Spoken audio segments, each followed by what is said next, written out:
আমি এই প্রথম যাচ্ছি সপ্তম দোলে। তোমরা কি স্কুলে পড়ো? সাইকেল তালা দেওয়ার নিনজা টেকনিক। এইখানকার কঠোর নিয়ম হচ্ছে, পেয়েছি বাবা আগে আছে তো, দুই তলায় পাশাপাশি, যে খায়নি তার হবে একদম।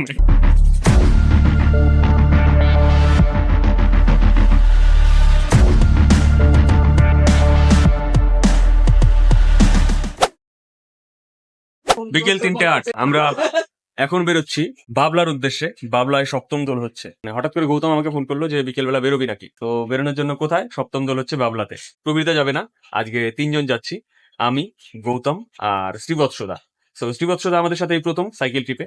চলো আমরা সপ্তম দোলের উদ্দেশ্যে বেরোই। আর ওই মেলায় কি কি হচ্ছে দেখো, চলো। সপ্তম দোল তো ভেতর দিয়ে যাবো, রাস্তা কম পড়বে, মেইন রোড না নিয়ে। মেইন রোড মানে 34 নম্বর জাতীয় সড়ক যদি ধরি, রাস্তা খুবই সুন্দর হয়েছে, তবে গরমটা অনেক বেশি লাগবে। আর আমরা যদি ভেতর দিয়ে যাই তাহলে অনেকটা রাস্তা কমও পড়বে আর গরমটাও কম লাগবে।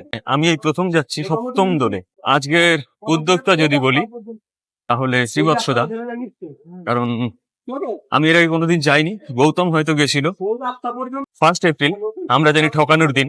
আমি প্রথমে বিশ্বাস করিনি, পরে গৌতম বললো না সিরিয়াসলি যাবো, তো সেই জন্য বেরিয়েছি।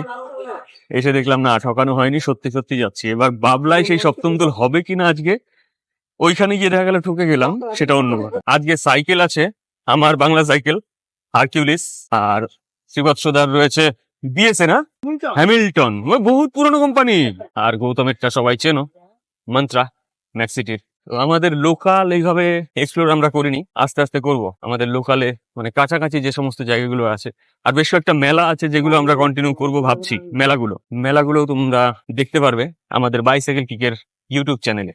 বাচ্চাদের স্কুল ছুটি হলো গো, আস্তে এই রাস্তায় যাবে। কি করছিস? বাচ্চাগুলো স্কুল ছুটি হয়েছে, ওদের ফেরার সময় বন্ধু বান্ধবের সাথে দেখা করে তারপরে যেতে হয়। এরা টোটো করে যাচ্ছে। হ্যাঁ হেঁটে হেঁটে যেতে হবে তো, তাহলে ভুঁড়ি কমবে। তোমরা কি স্কুলে পড়ো? মহাপ্রভু এই পাঠেই, মহাপ্রভু অদ্বৈত মহাপ্রভু, হ্যাঁ এই পাঠেই থাকছেন, ওই জন্য এই পাঠের নাম হচ্ছে অদ্বৈত পাঠ। আচ্ছা, মানে পাঠটা বলতে বুঝলাম না আমি।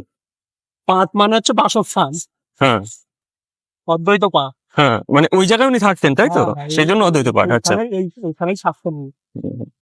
এই সপ্তম দোলটা তখন থেকেই হয়? তখন মানে যতদিন থেকে অদ্বৈত প্রভু মহাপ্রভু এখানে আছেন ততদিন থেকে এই মেলাটা হয় তাই তো? বাঁ হাতে বাইপাস, ডান হাতে কৃষ্ণনগর, আর একটুখানি রাস্তা বাবলা। আজকে কেমন যেন মনে হচ্ছে খিচুড়ি খাওয়ার জন্য যাচ্ছি, মানে খিচুড়িটা খাবো সেই আশায় যাচ্ছি। চলো খিচুড়ি খেয়ে আসি।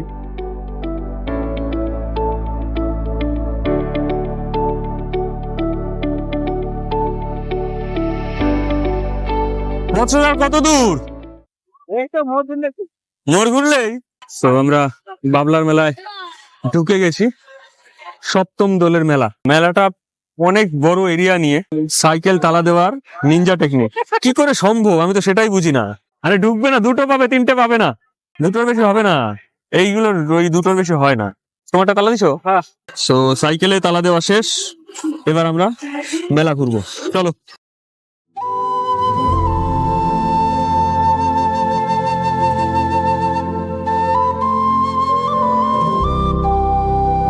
শান্তিপুরের বাবলা নামক স্থানে আম বাগানের মধ্যে শ্রী অদ্বৈত পাঠ অবস্থিত। এই অদ্বৈত পাঠ সমগ্র বৈষ্ণব মণ্ডলীর পরম তীর্থক্ষেত্র। এই পবিত্র ক্ষেত্রে শ্রী অদ্বৈতাচার্য জীবের দুঃখ কষ্ট মোচনের জন্য কঠোর তপস্যায় ভগবানের আরাধনা করেছিলেন। জনশ্রুতি এই আরাধনা ক্ষেত্রেই সচিমাতা তাদের পরম পূজ্যপাদ গুরুদেব শ্রী অদ্বৈত প্রভুর আশীর্বাদপুত তুলসী মঞ্জরি সেবনেই শ্রী শ্রী গৌরাঙ্গ সুন্দরকে গর্ভে ধারণ করেছিলেন। চৈতন্যদেব যখন জন্মগ্রহণ করেন তখন অদ্বৈতাচার্যের বয়স 52 বছর। বাবলা শ্রীপাঠ সেই পবিত্র স্থান যেখানে ঘটেছিল গৌরাঙ্গ, নিত্যানন্দ ও অদ্বৈতের মহামিলন। সন্ন্যাস গ্রহণের পর এই অদ্বৈত ভবনে মহাপ্রভু 10 দিন অবস্থান করেন। এখানেই সচিমাতা প্রাণের দুলাল সন্ন্যাসী বেশী গৌর সুন্দরকে নিজের হাতে রান্না করে আহার করান। এখানেই গৌরাঙ্গ অদ্বৈতাচার্যের কাছে শ্রীমদ্ ভাগবত ও বেদ শাস্ত্র অধ্যয়ন করে বিদ্যাসাগর উপাধি লাভ করেন। এই পবিত্র ক্ষেত্রেই ব্রজকল্পতরু মাধবেন্দ্রপুরী অদ্বৈতাচার্যকে দীক্ষা দান করেন। শ্রী হরিদাসের অদ্বৈত প্রভুর কাছে দীক্ষালাভ এই আশ্রম ভূমিতেই। এই স্থানেই লাউরের রাজা দিব্যসিংহ শাক্ত ধর্ম ত্যাগ করে অদ্বৈতাচার্যের শিষ্য হন এবং লাউরিয়া কৃষ্ণদাস নামে পরিচিত হন। সপ্তম দোল, এটি কোনো রাধাকৃষ্ণ বিগ্রহের দোল নয়, এটি শ্রী অদ্বৈতাচার্যের দোল বলেও পরিচিত। এদিন বাবলায় বসে বিরাট মেলা, সকাল থেকে সন্ধ্যা পর্যন্ত চলে মেলা। দূর দূরান্ত থেকে হয় ভক্ত সমাগম। এইটা হচ্ছে এই অদ্বৈত মহাপ্রভুর মেইন মন্দির, বন্ধ রয়েছে, এটা 5টার দিকে খোলে। এইটা হচ্ছে অদ্বৈত মহাপ্রভুর ভজন স্থান। এইখানকার কঠোর নিয়ম হচ্ছে এইখানে শোয়া যাবে না।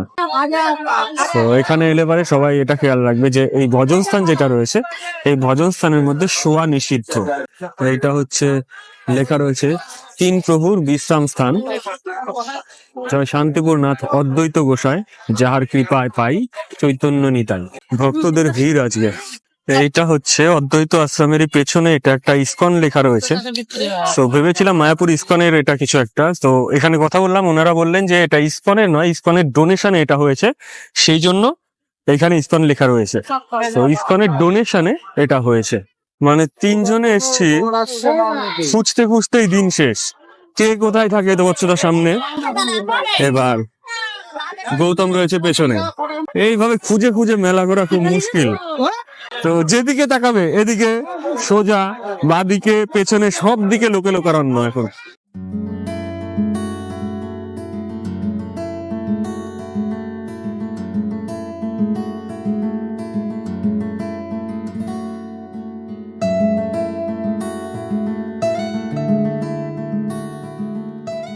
এই মেলায় ইমার্জেন্সি যদি কোনো কিছু ঘটে, ধরো কোনো দুর্ঘটনা ঘটে গেল বা কেউ অসুস্থ হয়ে পড়লো, সেইগুলোর জন্য যথেষ্ট ব্যবস্থা নিয়েছে, সব ব্যবস্থা করা এখানে। তো চলো আগে খিচুড়ি খেয়ে নি। কোথায় খিচুড়ি? হ্যাঁ হ্যাঁ হ্যাঁ, খিচুড়ি খুঁজে পাচ্ছি না এখন। খিচুড়ি দিচ্ছিল, এবার কোথায় দিচ্ছে কে জানে। খিচুড়ি খোঁজার জন্য বেরোলাম আবার। এই তো এই পাশে দিচ্ছে, পেয়েছি। বাবা আগে আছে খিচুড়ি, বসে বসে খেতে দিচ্ছে খিচুড়ি। চলো চলো বসে পড়ি। বিকেল 4:29, আমরা 3 জন এখানে বসে আছি। আচ্ছা বছরে তুমি এর আগে কতবার এসছো? আমি প্রায় বছরই আসি, 2-1 বছরের তো বাচ্চা। মোটামুটি আমার আইডিয়া আমি 16 থেকে 17 বার বা 20 বারও হতে পারে। তোর প্রতিবারই তুমি প্রসাদ নিয়েছো প্রায়। আর আমি জীবনে প্রথমবার। গৌতম? আমি এখন আসি প্রথম। তার মানে আমি আর গৌতম আজকে ফার্স্ট, মানে আজকে প্রথম প্রসাদ নেওয়ার জন্য এসেছি। আমি প্রতিবার আসছি। ভালোই লাগছে এরকম উত্তেজনা, চারপাশে একটা মানে গম গম একটা ব্যাপার, লোকে লোকারণ্য। এই ভাইটাকে দেখো, ওর বাড়ি শান্তিপুর, ওর নাম তনয় হালদার, আমার নাম তনয় বসাক। তো 2 তনয় পাশাপাশি। তনয় নাম সচরাচর খুব একটা পাই না, তো আমার অন্য জায়গায় কোথাও কোনো তনয় জানলে আমার খুব ভালো লাগে। চলো খেয়ে নি। এত গরম প্রসাদ, তো ওরা খাবারে ফু দিয়ে খাচ্ছে, তবুও খেতে হবে। আর আমি বসে আছি, তখন ঠান্ডা হয় তারপরে খাবো। আর এই ভাইও বলছে, তনয় ভাই, ও বলছে প্রচন্ড গরম, খেতে পাচ্ছে না। আমি তো হাতই দিইনি এখন, এত গরম। হ্যাঁ? ও অর্ধেক অর্ধেক করে খাচ্ছে। আগুন নাম আছে মাল তো স্টকের মাল শেষ বলো। 2000 লোক বলো তো। এরা দেখো সারাদিন 400-500 লোক হলে হয়। সারাদিন 2-4-5 খাওয়া ফেললো। বিয়ে বাড়ি হলে তখন মনে করতেন যে এমন প্রধানের বাড়ি অনুষ্ঠান হচ্ছে, তাই না? প্রচন্ড গরম, এখনো মুখে দিতে পারি। এরা একটু একটু করে খাচ্ছে, আমি এখনো মুখে দিতে পারি। এই ভাইটাকে দেখো, ও খাচ্ছে এখনো, ও বলছে আমি আরাম করে খাচ্ছি। তো আমি তো নয়, সাইকেল নিয়ে ঘুরে বেড়াই। ও তো নয়, ও সাইকেল চালাতেই পারে না। এটা অবাক লাগলো আমার কাছে। সাইকেল চালানো শিখতে হবে। হ্যাঁ শিখবে, সাইকেল চালানো শিখবে অবশ্যই। এখন আমাদের ঠিক করা হচ্ছে আমরা কোন দিকে যাব। মানে শান্তিপুরে একটা কাজ রয়েছে, গৌতম আর বর্ষদা দুজনে রাস্তা ঠিক করছে। So, ওরা রাস্তা ঠিক করতে থাক কোন দিকে যাবে। আমরা খেলাম প্রসাদ, তো প্রসাদ খাওয়া হয়ে গেছে। এখন আমাদের হাত টাত ধোয়া কমপ্লিট, সাইকেল বের করা কমপ্লিট। এবার আমরা এখান থেকে বেরিয়ে যাব। আচ্ছা তোমাদের হয়েছে রাস্তা? রাস্তা কমপ্লিট? রাস্তা হয়েছে, ও জিলেপি নেবো চা। ও প্রবীরদা বলে দিয়েছিল যে আমরা যেন মেলার থেকে জিলিপি নিয়ে যাই। তো এটা প্রবীরদার চাওয়া বলো, আবদার বলো, হুকুম বলো, তাই। তো এখন জিলিপি নেবো, জিলিপি নিয়ে তারপর বেরিয়ে যাব। তো চলো। পাপড়ও বলেছিল প্রবীরদা। তো প্রবীরদা পাপড় নিতে পারছি না, কারণ কি করে নেবো, কিছু আনিনি।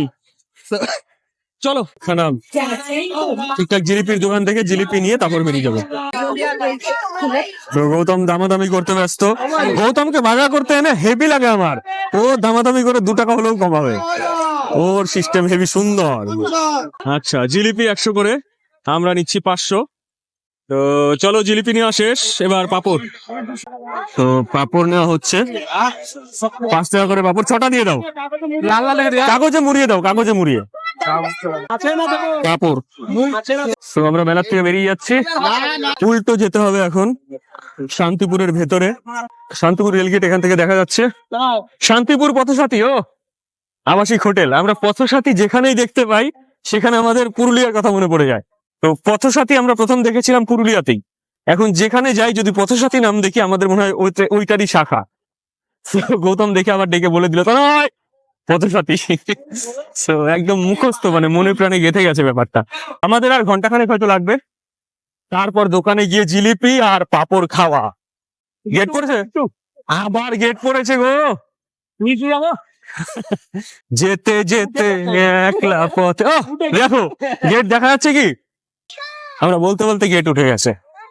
বিকেল 5:23, এই কাজটার জন্য আসা। গৌতমকে আগে পাঠিয়ে দিয়েছিলাম, ও যেন কাজটা করে নেয়। ও এসে দেখি বসে আছে এখানে, কখন আমরা আসবো তারপর ও কাজটা গুছাবে। বাদাবাদি চলছে, তারপর বেঁধে এখান থেকে বাড়ি। বাধা শেষ, চলো বাদাবাদির কাজ শেষ, এবার আমরা এগিয়ে যাব এইদিকে। বাসটা কখন যাবে, তারপরে বাসের পেছন পেছন আমরা। দেরি হবে, এ জ্যাম হয়ে যাবে। आओ ठाकुर, मैंने बस को पीछे छोड़ दिया एक साइकिल से। हाँ, क्या समझा था, मुझे क्रॉसिंग करना नहीं आता। हार्डली আর 20 মিনিট লাগবে আমাদের দোকানে পৌঁছতে। শান্তিপুরের এই অলিগলিগুলো যারা চেনে, আমার মনে হয় তারা পৃথিবীর যে কোনো অলিগলি একবার থেকে 2বার গেলেই চিনতে পারবে। এত অলিগলি, যা আমার মাথা, মস্তিষ্ক, বুদ্ধি সবগুলোর উপর দিয়ে চলে যায়। শান্তিপুরের অলিগলি আর কলকাতার অলিগলি এক। ক্যামেরায় ব্যাটারি শেষ, তো এই ক্যামেরায় এখানে ভিডিও শেষ করব। সন্ধ্যা 6:29, আমরা দোকানে রয়েছি। তো পাপড় দিয়ে হাওয়া খাচ্ছে। আমাদের আজকে গাইড ছিল বৎসদা, আজকে আমাদের সাথে সাইকেল ট্রিপ করলো। তো দোকানে এখন চলে এসেছি আমরা 4 জন, আরো 2-3 জন আছে যারা এখানে উপস্থিত নেই। সূর্য এখনো নেই। তো বৎসদা আজকে আমাদের সাথে প্রথম ট্রিপ করলে কেমন লাগলো? জোরে আওয়াজ বেরোবে না, আসতে বলছে, খুব ভালো। তো আসলে আমাদের অনেকটা হেল্প করেছে আজকে, যেহেতু আমরা জানতাম না সপ্তম দলের ব্যাপারটা। তো ধন্যবাদ বৎসদা। চলো এখন খাওয়া দাওয়া পর্ব চলছে, জিলিপি আর পাপড়। আমিও খাবো, অনেকক্ষণ ধরে জিভ লক লক করছে, আমি খেতে পাচ্ছি না। তো ওরা খেয়ে নিচ্ছে। আজকে সপ্তম দল গেল, নবম দলেও আরেকটা ভিডিও হবে। ওইটা কোথায় এখনো আমি জানি না, তোমরাও জানো না। তো চলো সময় মতো দেখা যাবে কোথায় হচ্ছে। জিলিপি খাওয়া হচ্ছে এরকম ঠিক না, আমার হাতে এখনো নেই, আমি এখনো খেতে পাচ্ছি না। তো পেট খারাপ হবে। চলো, যে খায়নি তার হবে। একদম একদম। আজকের ভিডিওটা এই পর্যন্তই। এরপর নতুন একটা ভিডিও আসবে খুব শিগগিরই, তোমাদের সাথে দেখা হচ্ছে নতুন একটা ভিডিওতে, নতুন একটা দিনে। সো চলো, টাটা টাটা টাটা, আডিওস।